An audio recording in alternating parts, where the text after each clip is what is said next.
tilinig ang mine. Magandang umaga po. Flex ko lang po ang kulitan ng dalawa ni Sabo at ni Hachiko. Ayan po. Naglalaro po ang dalawa. Napakaliit. Yung isa'y napakalaki. Nakikipaglaro ang aming si makulit na si Sabo. Yan po'y may lahing Chihuahua. Yung aming si Sabo.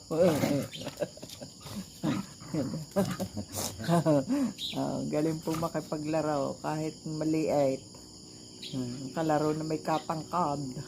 Yan na, irit na. Sana nawala na. Nabaliktad.